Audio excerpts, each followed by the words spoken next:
Hey guys, welcome back to the YouTube. आज के chapter में हम पढ़ने वाले हैं। आज के वीडियो में फाइनल अकाउंट्स क्या होता है। यस फ्रेंड्स, फाइनल अकाउंट्स क्या होते हैं, उसमें क्या क्या आते हैं, एडजस्टमेंट्स क्या है, इफ़ेक्ट्स क्या है, वो हम इस वीडियो में देखने वाले हैं। तो इफ़ आपने इस वीडियो को लाइक नहीं किया है तो लाइक कीजिए, शेयर नहीं किया अपने फ्रेंड्स को अभी जस्ट जाके शेयर कीजिए, और आपको नोटिफिकेशन चाहिए ना तो सब्सक्राइब करना ना भूलिए ऐसे वीडियोस पाने के लिए। Now join us in the telegram group, the link will be given in the description. Okay friends, now final accounts क्या होता है। फर्स्ट ऑफ ऑल ये ऐसे अकाउंट्स है जो प्रिपेयर होता है। कौन प्रिपेयर करता है? जॉइंट स्टॉक कंपनी, वो भी end of the financial year या फिक्शनल ईयर भी कहते हैं ना। What is financial year ma'am? देखिए, ऑलवेज रिमेंबर, अभी ईयर कब स्टार्ट होता है? 1 जैन। No, wrong. अपना जो ईयर है वो स्टार्ट होता है 1 अप्रैल। फाइनेंशियल ईयर अपना 1 अप्रैल को स्टार्ट होता है, और वो 1 अप्रैल से स्टार्ट होता है। और कब एंड होता है? What do you think? 31st December? No, you are wrong. It's 31st March. अपना फाइनेंशियल ईयर 31st मार्च को एंड होता है। तो जब 31st मार्च आता है तभी हम फाइनल अकाउंट्स को प्रिपेयर करते हैं। अभी फाइनल अकाउंट्स क्यों प्रिपेयर करते हैं, उसमें क्या है, क्या पर्पस है, वो देखते हैं अभी। इसका पर्पस क्या है? फाइनल अकाउंट्स बनाने के लिए हमें पता होना चाहिए कि ऑर्गेनाइजेशन किधर लाई हो रहा है, इसका फाइनेंशियल पोजीशन क्या है, मतलब प्रॉफिट हो रहा है, लॉस हो रहा है, तो क्या हो रहा है, ये सब जानने की बहुत ज़रूरी है। अकाउंटिंग इंफॉर्मेशन जानना है हमें, तो इसलिए हम फाइनल अकाउंट्स बनाते हैं।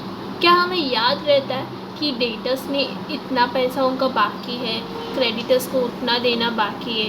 नो। आप फिर क्या बिल ढूंढने बैठोगे या कहाँ गया बिल, कहाँ गया? नो। इसलिए हम फाइनल अकाउंट्स बनाते हैं। Now final accounts considers of the following accounts. देखो, फाइनल अकाउंट्स में बहुत सारे अकाउंट्स बनाते हैं। One is trading and profit and loss. Trading account है और एक प्रॉफिट एंड लॉस होता है। ट्रेडिंग अकाउंट में हम फैक्ट्री के रिलेटेड एडजस्टमेंट्स को उधर डालते हैं। प्रॉफिट एंड लॉस में हम ऑफिस के रिलेटेड गुड्स को या उसके एडजस्टमेंट्स, उसके रिलेटेड एडजस्टमेंट्स को हम इसमें डालते हैं। Balance sheet, profit and loss association और पार्टनर्स कैपिटल अकाउंट। ना देखिए, फाइनल अकाउंट्स 2 तरीक़ा से बनता है। एक सोल ट्रेडर का बनता है और एक पार्टनरशिप का बनता है, जिसमें पार्टनर्स कैपिटल बनाया जाता है। ओके, नाउ इसके एडजस्टमेंट्स देखते हैं।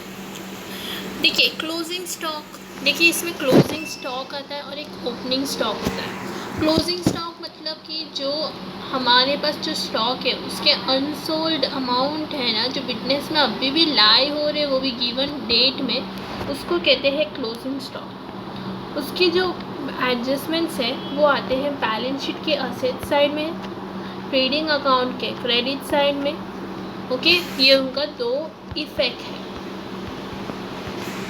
Next, opening stock. Opening stock मतलब क्या? क्लोजिंग मतलब बाकी है, मतलब कि जो हमारे इसमें है ही वो अमाउंट, अनसोल्ड गुड्स का पैसा है हमारे कंपनी में, अभी भी लाई हो रहा है। ओपनिंग स्टॉक का मतलब होता है जो भी अमाउंट या जो मटेरियल का वैल्यू है वो अवेलेबल है कंपनी में। क्यों? क्योंकि वो सेल करना है और हमें यूज़ करना है beginning of the accounting period. ना, beginning of the accounting period मतलब 1 अप्रैल से हमें वो यूज़ करना है इसलिए, और हमें सेल करना है अदरवाइज, उसको कहते हैं ओपनिंग स्टॉक। इसका इफेक्ट ओनली एक ही इफेक्ट आता है ट्रेडिंग अकाउंट के डेबिट साइड। DR मतलब डेबिट एंड CR मतलब credit. Now outstanding expense. Outstanding expense क्या होता है? ये ऐसे एक्सपेंस होता है जो ड्यू होता है बट पे नहीं किया जाता है। ड्यू डेट आता है पे करने की डेट में, बट पे नहीं किया जाता है, मतलब बाकी है। इसमें हमारा ये जाएगा इफेक्ट ट्रेडिंग अकाउंट के या प्रॉफिट एंड लॉस के डेबिट साइड में एंड बैलेंस शीट के लायबिलिटी में। देखिए, इफ वो गुड्स जिसके पैसे अब तक मिले नहीं है और वो है लाइक, अभी देखो एग्जांपल है, जो भी चीज़ें जिसका पैसा दिया नहीं है वो वेजेस होगा या सैलरी होगा। वेजेस सैलरी मतलब if it is related to the factory related हो या ऑफिस, इफ़ वो फैक्ट्री के रिलेटेड हो तो ट्रेडिंग अकाउंट के डेबिट में जाएगा। इफ़ वो ऑफिस के रिलेटेड हो तो प्रॉफिट एंड लॉस के डेबिट में जाएगा। ओके, और नेक्स्ट इफेक्ट आएगा बैलेंस शीट के लायबिलिटी साइड। प्रीपेड एक्सपेंस क्या होता है देखते हैं। प्रीपेड एक्सपेंस, देखिए प्रीपेड एक्सपेंस क्या होता है? प्रीपेड एक्सपेंस एक फ्यूचर एक्सपेंस है जो पे किया जाता है अभी, वो भी एडवांस में। मतलब वो महीने का, जैसे कि 2 मंथ्स लिया था, आज फर्स्ट मंथ है, ओके, वो से आने वाले मंथ का फ़ी अभी पे कर दिया। जैसे कि मई मंथ का फ़ी उन्होंने अप्रैल में ही पे कर दिया, तो दैट इज़ प्रीपेड एक्सपेंस। इसका इफेक्ट किधर जाएगा? ट्रेडिंग या प्रॉफिट एंड लॉस के डेबिट साइड, बैलेंस शीट के असेट साइड में जाएगा। ओके, अभी देखो ये किसी के ऊपर भी हो सकता है। एक फैक्ट्री के रिलेटेड प्रीपेड एक्सपेंस हो सकते हैं या ऑफिस के related. Now income receivable in advance. Income receivable in advance का मतलब होता है प्री रिसीव्ड इनकम। जो इनकम हमें पार्टनरशिप फर्म से मिला है ड्यू डेट के पहले, उसको कहते हैं प्री रिसीव्ड इनकम। इसका इफेक्ट है वो जाएगा प्रॉफिट एंड लॉस के क्रेडिट साइड में एंड बैलेंस शीट के लायबिलिटी में। प्रॉफिट एंड लॉस के क्रेडिट साइड में एंड बैलेंस शीट के लायबिलिटी में। Now bad debts. Bad debts क्या होता है? ये ऐसा टाइप ऑफ एक्सपेंस है जो ऑकर होता है, वो भी रीपेमेंट करने के बाद कौन करता है? बाय अ कस्टमर, बट वो करता नहीं है। ओके, वो कलेक्ट होता नहीं है, मतलब कि हमें पैसा लेना है कस्टमर से, बट कस्टमर में अब तक पैसा नहीं दिया है, दैट इज़ इरिकवरेबल रिसीवर। वो अपने लिए बैड डेब्ट्स है और हमको पता है अभी इस पर पैसा मिलना मुश्किल है, दैट इज़ बैड डेब्ट्स। इसका इफेक्ट्स किधर जाएंगे? फर्स्ट ऑफ ऑल ये जाएगा प्रॉफिट एंड लॉस के डेबिट साइड, बैलेंस शीट के असेट साइड में जाएगा। आप पहले लिखोगे सन्ड्री डेटर्स और उसमें से आप डिडक्ट करोगे बैड डेब्ट्स को। Okay, next RDD. आरडीडी क्या होता है? First of all RDD reserve for doubtful डेब्ट है। यस फ्रेंड्स, इसको कहते हैं रिजर्व फॉर डाउटफुल डेब्ट। डाउटफुल से याद हो जाएगा कि कुछ तो डाउट है, मतलब ये कस्टमर अब तो पैसा नहीं देने वाला है मुझे लगता है, इसलिए वो डाउटफुल डेब्ट है। तो वो किधर जाएंगे? वो जाएंगे प्रॉफिट एंड लॉस के डेबिट साइड, बैलेंस शीट के asset side. Profit and loss के डेबिट साइड और बैलेंस शीट के असेट साइड में एडजस्टमेंट्स के इफ़ेक्ट्स मिलेंगे। नेक्स्ट आता है आरडीडी, जिसका मीनिंग डिफरेंट है, that is reserve for discount on debtors. और एक आता है आरडीसी, जिसका मतलब होता है reserve for discount on creditors. Now इधर डेटर्स, इसका मतलब कि इसका इफेक्ट किधर जाएगा? प्रॉफिट एंड लॉस के डेबिट साइड में जाएगा, जो हम डिस्काउंट अलाउड में जैसे ऐड करेंगे, और फिर बैलेंस शीट के असेट्स में जाएगा और फिर वो डिडक्ट होगा सन्ड्री डेटर्स में। आप समझे नहीं होंगे, मैं आपको समझाती हूँ। प्रॉफिट एंड लॉस के डेबिट साइड में जाएंगे, डिस्काउंट अलाउड में उधर ऐड करेंगे, बैलेंस शीट के असेट में जाएंगे, सन्ड्री डेटर से वो क्रेडिट डिडक्ट करेंगे, मतलब minus. Now depreciation. Depreciation is the process of deducting the total cost of something expensive you bought for your business.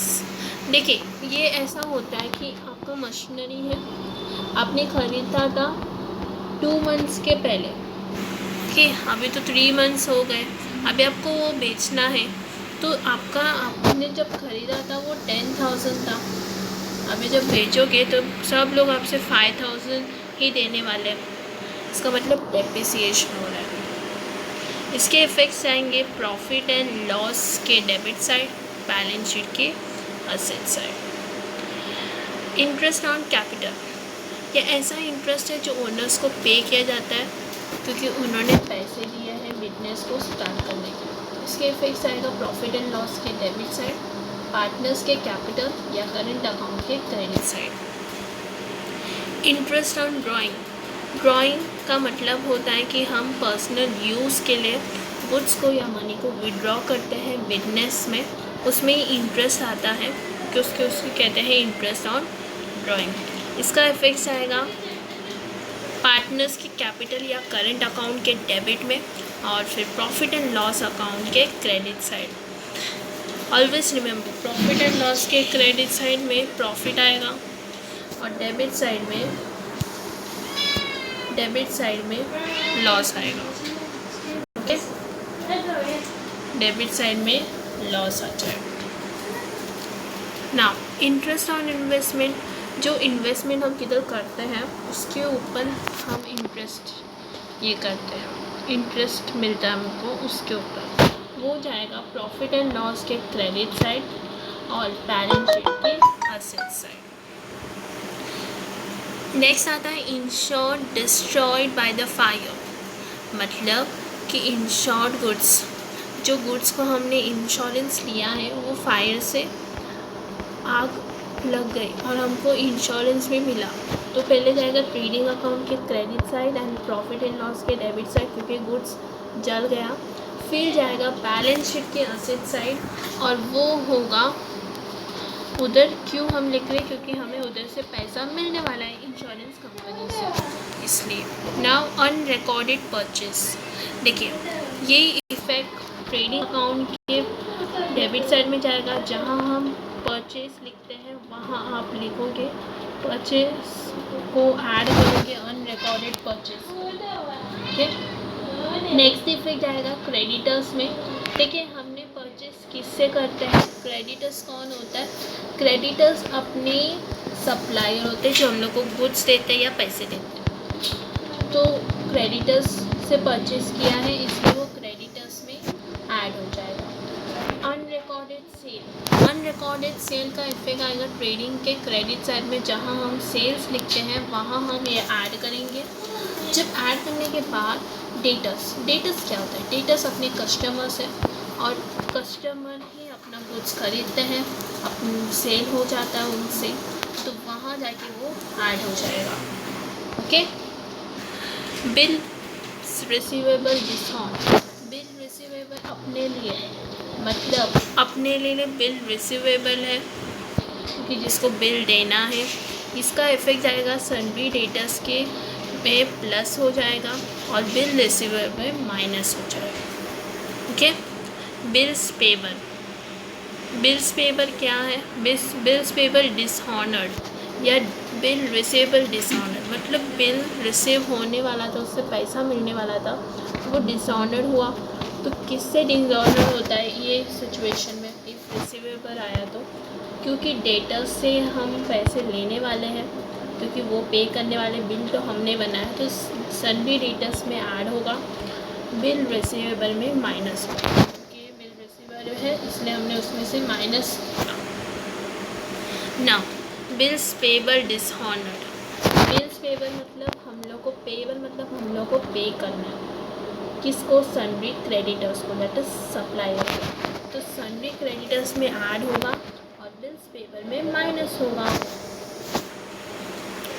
Advertisement expense मतलब आपके गुड्स को एडवर्टाइज़ करने के लिए उसमें कुछ पैसे चले गए, वो प्रॉफिट एंड लॉस के डेबिट में जाएगा और बैलेंस शीट के असेट में जाएगा। 10% गवर्नमेंट बॉन्ड्स, तो देखिए प्रॉफिट एंड लॉस के क्रेडिट में जाएगा और बैलेंस शीट के असेट में जाएगा। आउटस्टैंडिंग इनकम बैलेंस शीट की असेट में जाएगा। तो एक छोटा सा नोट लिखवाते हो आपको कि देखिए एक आता है बैड डेब्ट्स, ये सब प्रॉफिट एंड लॉस के डेबिट में आता है। टू फर्दर बैड डेब्ट्स जो plus further bad debts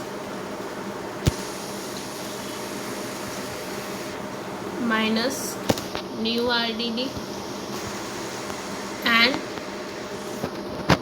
minus नहीं plus new RDD minus old RDD।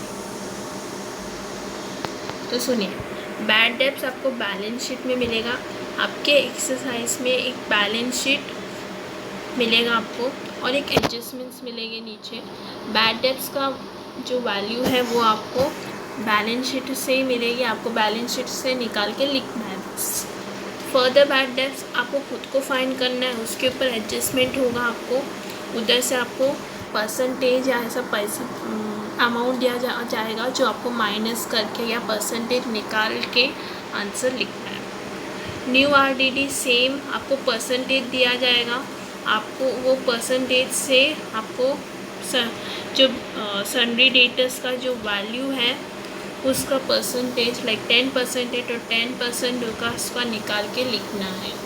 Old RDD direct आपको अमाउंट मिल जाएगा किसमें, बैलेंस शीट में, मतलब टू बैड डेब्ट्स और ओल्ड RDD आपको मिल जाएगा।